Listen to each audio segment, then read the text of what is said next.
Hi everyone, welcome back to Taya's Travel Tips. I just wanted to get on here real quick and tell you about our trip to Dallas. So this is only going to be about the hotel. I'm going to have another video soon. I mean, right now it's just about Thanksgiving. So this one's just going to be about the hotel. So it is in a very good location. It's right off the freeway. I'm talking about the Homewood Suites by Hilton, Dallas, Irving, Las Colinas. Anyway, it's early in the morning. So the location is very central. I cannot remember the name of the freeway that it's right off of. But there is some little shops in the back. Like if you're coming from the freeway, you go past the hotel. There's some little shops down there. They're really cute, but if you're coming from the shops, you have to go around and make a U-turn because there's no crossover in the road. It's very inconvenient to me, but yeah. Anyway, so we did a lot of stuff in Dallas, and I'm gonna do that on another video. So my stay, I booked it on hotels.com. Love hotels.com. They are fabulous. Because I've had, I think we're at 7 cruises canceled now, so it's quite a lot, and I have had some hotels booked through them before. No big deal, especially with the COVID stuff that they're including cancellation in a lot of hotels. That being said, the day before we leave, I get a call from the Hilton. Hey, we had some damage. Something happened to your room, and you can't use it. I'm like, what? What do you mean I can't use it? So I was told that we were getting a room that held 4. I was traveling with a party of 6. That is why you always need to tell them how many people are actually coming. Even if you book a room that holds more, if I had said that I had 4 on the reservation or 5 on the reservation, they would not have had to do anything about it because they can just move you. Anyway, so they said, well, we're gonna put you in a room that holds 4. And I got upset. I was like, so where are we supposed to sleep? Anyway, long story short, they said, we'll just maybe give you a rollout bed. Like, they're supposed to sleep on the floor? Anywho, so call hotels.com. Hotels.com gives me a voucher because they said that is not what I booked. And okay, so I check in. They actually give us 2 rooms, which was very nice, and that was the first video I gave you, or I showed you. It was a 1-bedroom king suite. So that room we stayed in for 1 night, but we had bought food, so we didn't want to unload food and stuff and bring it to another hotel or another hotel room. Then the next day, or they said we checked in on a Saturday. They said on Sunday that we would move rooms early. I'm like, okay, overnight, 16 hours, something like that, whatever, no big deal. So then I'm like, okay, well, we got plans on Sunday, so just let me know as soon as it's ready. So they don't tell me, and I call and I call and I call, and they finally said at 4 o'clock that it was ready. So what they do not tell you on the website anywhere is that a lot of their rooms are only accessible by stairs. There is no elevator. So I had 6 people. 2 of them had a hard time with just stairs. And I had 2 little kids, 4 and 6. So it was me and one other person bringing 6 people's stuff up. A set and a half of stairs for a week. After we had been out all day, after, all this stuff. And it was very frustrating because if it would have just been the 2 people that I was with that didn't have the greatest mobility, they would have had to have gone to another hotel or something. No one offered to help us get up the stairs, with all of our stuff, besides a hotel guest. A hotel guest was real nice, but it made it very draining to deal with all the luggage. And like I said, we brought food, so we had to deal with all that. So that was one of the biggest downfalls of the hotel, was the correct room not being ready, and then um the correct room not being ready, and then not being told in any way, shape, or form about there being a lot of stairs. The way the hotel is built, I don't know how they would have done it with elevators, because it's like the outside buildings have elevators, and the inside, like there's 2 or 3 buildings on the inside, like in a courtyard, and none of those have elevators. So you're taking like a 50-50 chance of having elevators or not.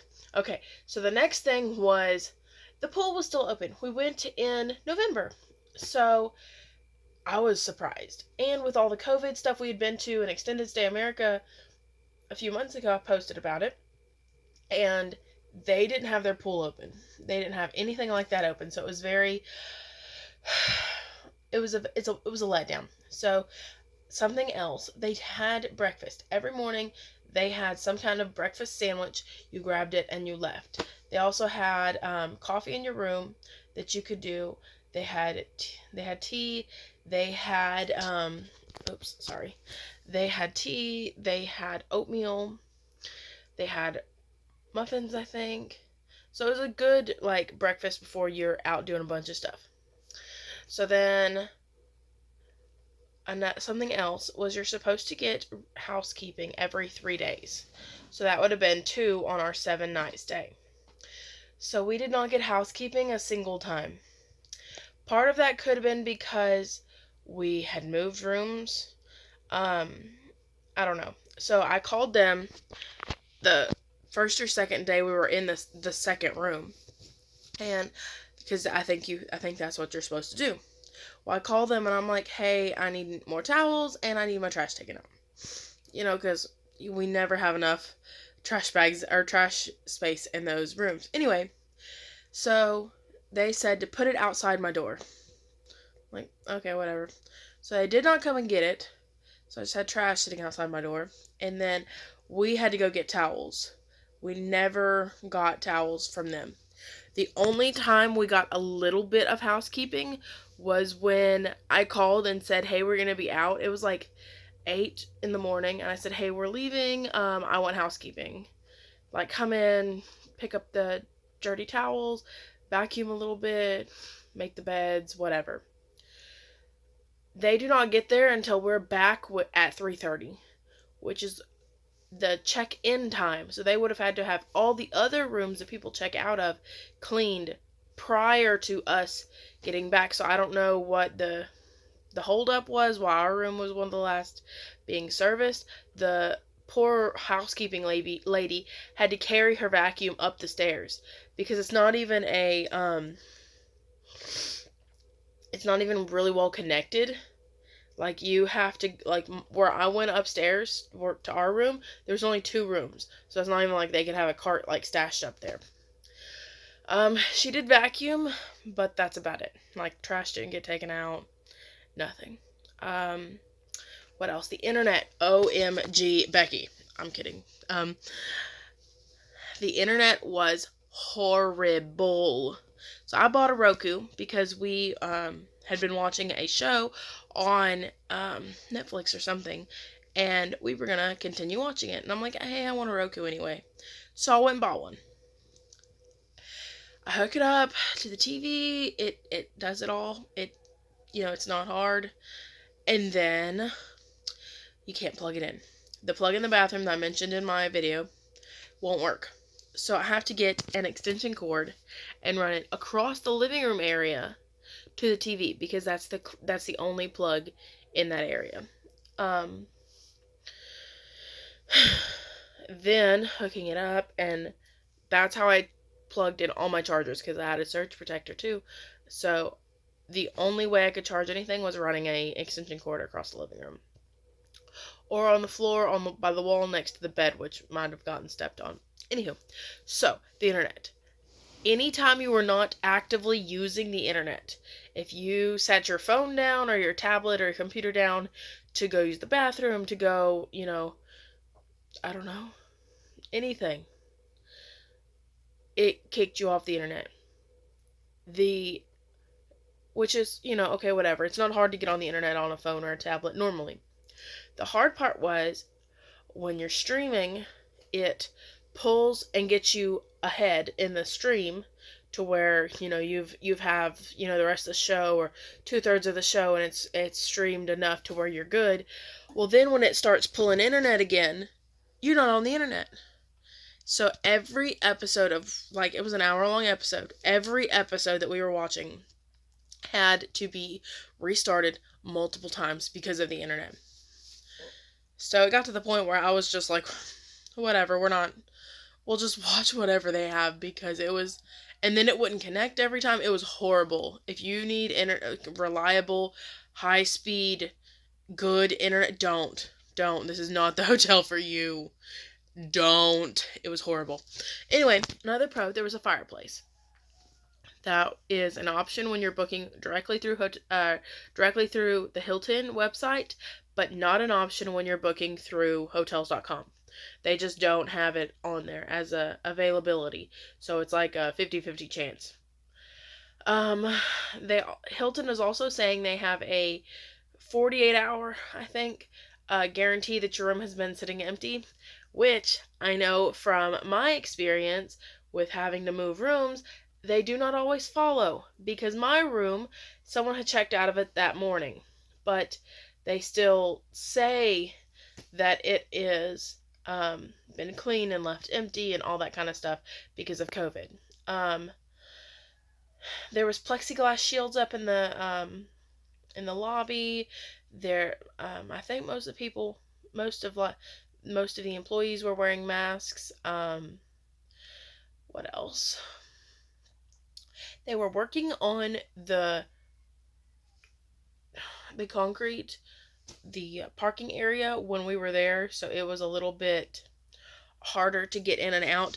And there is some canals around the hotel, so if you want to book a gondola tour or something like that, they have sunset, sunrise. You can get a singing gondolier. We did not do that. It started at $155 or $155 for a couple. For a 30-minute one or an hour one, like, it was not very long. But it was really pretty. They had a waterfall. We went at a weird time. It was right after the time change, and so everything was getting darker earlier, but I don't think everyone had changed the lights. So it's supposed to be, like, lit up. There's supposed to be a really pretty bridge there that's lit up. I'm going to do another video about all the stuff we did in Dallas, but this is just about my impression of the hotel. The staff was really nice, but there was some stuff that could have been improved on. Oh, and the sink didn't work. The kitchen sink would not drain. It would not go down. It was bad. And, you're cooking, so you have to clean, and yeah, not good. Trying to think if there's anything else. I think that's it. Everyone, have a good day. Thank you for watching. Subscribe to Taya's Travel Tips for more of these videos. We try to offer travel advice for people that don't have, an unlimited budget, who want to travel on a little bit cheaper, with a bigger family. Anyway, so subscribe, like, comment down below if there is any other hotels you want me to check out in one of my videos after this. I'm gonna have a room for 6 at the Spring Hill Suites by Marriott. Anyway, see you next time on Taya's Travel Tips.